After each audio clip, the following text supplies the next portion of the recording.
لوگوں کی تربیت شروع ہو جائے گی، جو کہ بڑی سخت ضرورت ہے، جس کو پرائم منسٹر عمران خان اخلاقیات کی بات کہ چلیں سچ کا جو ہے، جو کہ 1970 سے یہ لگے ہوئے ہیں کہ جی کوئی کسی کو آج تک 1970 کے بعد کسی نے نہیں مانا کہ الیکشن صحیح ہے. سو ایٹ لیسٹ یہ انشاءاللہ سچائی کی طرف خود ہی ایکسیپٹنس اور پیپل ول لرن کہ پاکستان جو کنٹری ہے اس نے ایک دن ٹیکنالوجی بیسڈ ہونا ہے. سو آئی تھنک یہ بگننگ شروع ہوگی الحمدللہ. پھر اور طرف بھی ہوگا ڈیولپمنٹ. آئی تھنک ڈیجیٹائزیشن جیسے ہم لوگ کر رہے ہیں، گورنمنٹ کر رہی ہے، پاکستان چینج کی طرف آ چکا ہے. سو کوئی بات نہیں، جن کو نقصان ہوتا ہے، جن کو انسیکیورٹی ہوتی ہے، ڈر ہوتا ہے کہ ہم وائپ آؤٹ ہو جائیں گے، تو ہم کیا کر سکتے ہیں ان کا. اپوزیشن اگر یہ کہہ رہی ہے کہ ہم عدالتوں میں جائیں گے، تو آپ سمجھتی ہیں کہ وہ عدالتوں میں جائیں گے یا صرف یہ ایک حکومت کو دھمکی دینے کی تو بات چلے ہو رہی جائیں، ہے؟ اگر جائیں گے تو چلے جائیں، تو کون روک دے، ان کا حق ہے وہ جائیں. لیکن پوائنٹ اس کہ اتنی میجورٹی کے ساتھ پاس ہوا ہے تو اس کو اپنی لا بھی ہے کہ اتنی میجورٹی میں ہے تو کوئی میرا نہیں خیال ہے کہ ان کا یہ کامیاب ہوگا انشاءاللہ. لیکن جا سکتے ہیں، جائیں. لیکن یہی اپوزیشن خود بھی کہتی رہی ہے کہ سیاسی معاملات کو، شہباز شریف، پارلیمان کے معاملات کو آپ عدالتوں میں نہ لے جائیں. جی بالکل، پہلی بات یہ ہے. اور کنٹروورشل بنانا، ہر چیز کو کنٹروورشل انہوں نے بنایا ہوا ہے. دوسری بات ہے شہباز شریف نے ایک تو خود ہی تو کہا تھا کہ کہ ہمیں ووٹنگ جو ہے الیکٹرانک کرنی ہے، خود انہوں نے کہا ہے. اور پھر آگے سے چیف جسٹس کو کہا کہ جو اگر نہیں شفاف کراتا اس کو گولی مار دیں. اس طرح کی کوئی بات انہوں نے کی تھی. I don't remember the exact words, but اس طرح وہ کہتے رہے، خود کرتے رہے. مثال کے طور پہ کیا کہتے ہیں، شو آف ہینڈز کا کرتے رہے، جو ابھی الیکشن کا جو ہمارا اس کا ہو رہا تھا، وہ بھی انہوں نے خود ہی بنایا تھا، دونوں نے مل کر، دونوں پارٹیوں نے. لیکن اینڈ ٹائم جب اس کا سینٹ کا الیکشن آیا نہیں مانے. سو یہ آئی تھنک یہ اصل میں تھوڑا ڈائلما یہ ہے کہ یہ سمجھتے ہیں کہ ان کے لوگ بیوقوف ہیں یا ریسرچ کر کے انفارمیشن نہیں اکٹھی کرتے، یہ پڑھتے نہیں ہیں، ریڈنگ سوسائٹی نہیں ہے، تو جتنا منہ سے بولو گے یقین کریں گے، یہ کر لیں گے. سو ان کو یہ معلوم نہیں ہے، ابھی ہونا چاہیے کہ لوگ بدل چکے ہوئے ہیں، کیونکہ سوشل میڈیا کا ٹائم آ چکا ہوا ہے، ٹھیک ہے. اور اس کے بعد اور میڈیا کا جو اتنی اسٹرانگ ہو چکی ہے، انفارمیشن ایسے ہے کہ کوئی اب یہ لوگوں کو بیوقوف نہ سمجھیں، ٹھیک ہے. میں اپنے آپ کو جب جاتی ہوں حلقے میں، لوگوں امیجن کریں میں لیبرز کا کام کروا رہی تھی، ان کو اتنی سمجھ ہے اور میں حیران ہو رہی تھی کہ وہ جو لیبرر جو میرا پینٹ کر رہا تھا وہ اس قابل ہے کہ اگر وہ لکھ پڑھ بھی سکتا ہے وہ، لیکن وہ اسمبلی میں بیٹھ سکتا ہے. اس کو اتنی سمجھ ہے، اس کو یہ پتا ہے کہ کیوں ہماری اکانومی فیل ہو رہی ہے، کیوں. وہ خود کہتے ہیں کہ ہم اسی تو کچھ بناندے ہی نہیں جی، اسی لوگوں کو خرید کے کھانے ہیں، تو جس دن ہم بنائیں گے اور ہم باہر بیچیں گے اسی طرح ہوگا. ایک نے مجھے اتنی اچھی مثال دی، میں حیران رہ گئی. کہتا ہے باجی چائنا جس طرح ہمارے سے خرید رہا ہے، تو اگر ہم اس کو پھر اس کو ہی پیسے چیز ہمارے سے خرید کے وہ اپنے یون جو ہیں وہ زیادہ کر رہے ہیں، تو اگر ہم چائنا کو بیچیں گے تو پھر ہمارے پاس تو بہت سارے چائنی پیسے آ جائیں گے. مطلب ایک لیبر کی آپ بات سنیں تو آپ یہ سمجھتے ہیں. میرا خیال ہے کہ یہ ہمارے کسی بہت بڑے کے پاس بھی عقل نہیں ہے. قانون سازی سے پہلے اور ان مشترکہ پارلیمانی اجلاس سے پہلے اپوزیشن بڑی پر امید بھی تھی اور کانفیڈنٹ بھی تھی کہ ہم یہ بل پاس نہیں ہونے دیں گے. شاید اس کی وجہ یہ تھی کہ اس اجلاس سے پہلے جو اتحادی تھے وہ اپنے تحفظات کا اظہار کر رہے تھے، جس میں ایم کیو ایم ہے، قاف لیگ ہے، فنکشن لیگ ہے. بلکہ اپوزیشن تو یہ دعویٰ کرتی تھی کہ 20 سے زائد ارکان پی ٹی آئی کے وہ ہم سے رابطے میں ہیں. ان کا اعتماد شاید اس وجہ سے تھا. تحفظات تو تھے، قاف لیگ نے اور ایم کیو ایم نے، ان لوگوں نے اپنے تحفظات کا اظہار کیا تھا. حکومت نے کیسے مینیج کیا پھر ان سب؟ دیکھیں تحفظات تو ہر کوئی کرتا ہے نا. اب ایسے تو نہیں ہے، میں تو ان کو دیکھا بڑے کیا کہتے ہیں ڈگنیفائڈ اور گریسفل ٹائپ سے لوگ ہیں. ہاں سب کرتے ہیں، ہمارے اپنے بھی کرتے ہیں، لیکن اس کا مطلب تو نہیں ہے نا کہ ایسے نہیں کہ وہ کرتے. ضرور تحفظ کرتے ہیں، تحفظ کا کرتے ہیں، اعتراضات ایڈریس ضرور کرتے ہیں، لیکن جب بھی ٹائم آیا ہے ایسے نہیں، کیونکہ بات پھیلانے کی کر دیتے ہیں. اچھا ایک ہیومن سائیکی ہے اور سائیکالوجسٹ بھی کہتے ہیں، سائیکائٹرسٹ بھی کہتے ہیں کہ آپ کیا کہتے ہیں کامن لوگوں کو آپ ایک بات کنٹینیوسلی بولتے جاؤ، جنہوں نے ریسرچ نہیں کرنی یا جن کے پاس پہنچ نہیں ہے پڑھنے کی یا دیکھنے کی یا بزی ہیں، پیٹ کی اس میں لگے ہوئے ہیں، ان کے پاس اتنا وقت نہیں ہے، تو آپ ان لوگوں کو بولیں گے تو وہ بلیو کریں گے اور اسی پہ مائنڈ بنا کر اینڈ دے ول واک. اسی طرح ہی نا ہم یہ بھیڑ بکریاں سمجھ کے تو بولتے رہتے ہیں. اب وہ وقت انشاءاللہ نکل چکا ہوا ہے. سو یہ وہ ٹیکٹس استعمال کرتے ہیں، سائیکالوجیکل گیم کھیلتے ہیں لوگوں کے ساتھ. لیکن ابھی لوگوں کو انشاءاللہ سمجھ آ گئی ہے اور ان کو لوگوں کو بھی چاہیے کہ اب پاکستان کو بدلنے کا ان کا بہت بڑا ہاتھ ہے. ہم تو کر ہی رہے ہیں, آج ہم ہیں کل نہیں ہیں, لیکن انہوں نے پاکستان کو چلانا ہے, اور پاکستان کو ایک روڈ میپ بھی جو دیا ہے عمران خان کو, اس کو بشک لے لیں. ہمیں پسند وہ نہیں کرتے, اس کا ہم کچھ نہیں کر سکتے. اپوزیشن اب پھر کہہ رہی ہے کہ ہم احتجاجی تحریک شروع کر رہے ہیں, جلسے جلوس کر رہے ہیں, اور پھر شاید ایک لانگ مارچ بھی کریں. آپ کو کوئی فرق نہیں پڑنا اس سے؟ نہیں, ہم اپنے لوگوں کے لیے آئے ہیں, ہمیں اپنے لوگوں سے محبت, پاکستان سے محبت ہے. ہم سب کچھ اپنے پاکستان سچی سے کر رہے ہیں, اللہ گواہ ہے, باقی ہمیں کسی کا وہ ڈر نہیں ہے. ہم اپنے پاکستان کے لیے کر رہے ہیں, جتنا ہمارے سے ہم زور لگا رہے ہیں, جو کہ یہ ہمیں پچھلے سسٹم دے کر گئے ہیں, جو انہوں نے حشر کیا ہے, ٹھیک ہے, اس کے لیے ہم پوری کوشش کریں اپنے لوگوں کو نکالنے کے لیے. باقی انہوں نے کرنا ہے کہ کیا کہتے ہیں, پروٹیسٹ کرنا ہے, انہوں نے بہت بڑے لانگ مارچ کرنا ہے, ضرور کرے, پہلے بھی کرتے رہے ہیں, کوئی 3 سال سے کرے ہوئے ہیں نا, کیا کیا کیا ہے, تو کوئی رزلٹ تو ان کو نہیں ملا. So let them do it, ان کو خوش رہنے دیجیے. ہم کہتے ہیں خوش رہیں, کریں, ویل فیسیلیٹیٹ. اچھا, چلے, بہت بہت شکریہ, بہت بہت شکریہ اسما قدیر صاحبہ. رکن قومی اسمبلی کے انصاف سے اسما قدیر صاحبہ کا کہنا تھا کہ اپوزیشن پہلے بھی جلسے جلوس کرتی رہی ہے, وہ خوش رہیں, جلسے جلوس ضرور کریں, حکومت کو اس سے کوئی فرق نہیں پڑنا. لیکن بہرحال بڑا اہم فیصلہ ہوا ہے الیکٹرانک ووٹنگ مشین کے حوالے سے آئندہ انتخابات پر, اور جو بیرونی ممالک پاکستانی موجود ہیں, اوورسیز کو ووٹ کا جو حق دیا گیا ہے, یہ بڑا اہم فیصلہ ہے. اب ظاہر ہے حکومت نے اس حوالے سے وسائل فراہم کرنے ہیں, اور الیکشن کمیشن آف پاکستان نے اس پر عمل درآمد کرنا ہے. ایک بریک کا وقت ہوا چاہتا ہے, بریک لیں گے, بریک کے بعد پروگرام جاری رہے گا.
قائد-ے-اعظم محمد علی جناح نے فرمایا, پاکستان مسلمانوں کے اتحاد کا مظہر ہے, دل و جان سے اس کی پاسبانی اور حفاظت کریں.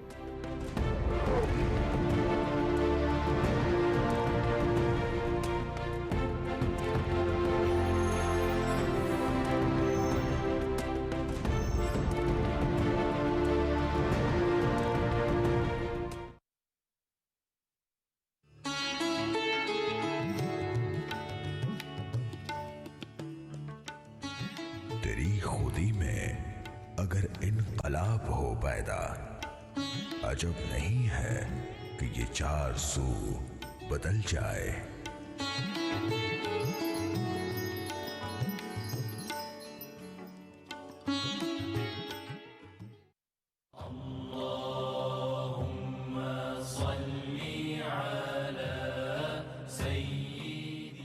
حضرت انس رضی اللہ تعالیٰ عنہ سے روایت ہے کہ رسول اکرم صلی اللہ علیہ وسلم نے فرمایا, جو مسلمان کوئی درخت لگائے یا کھیتی باڑی کرے, پھر اس میں سے کوئی پرندہ یا آدمی یا جانور کھائے تو اس کو صدقے کا ثواب ملے گا.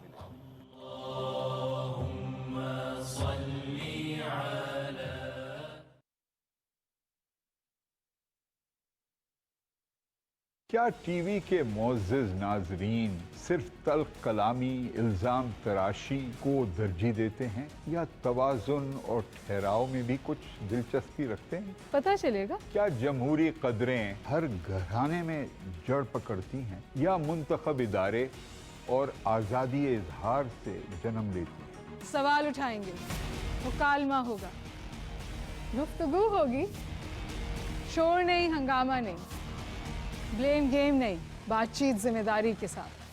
دیکھیے جاوید جبار اور ہما بقائی کے ساتھ مکالمہ ہر ہفتہ اور اتوار رات 10:05 صرف PTV.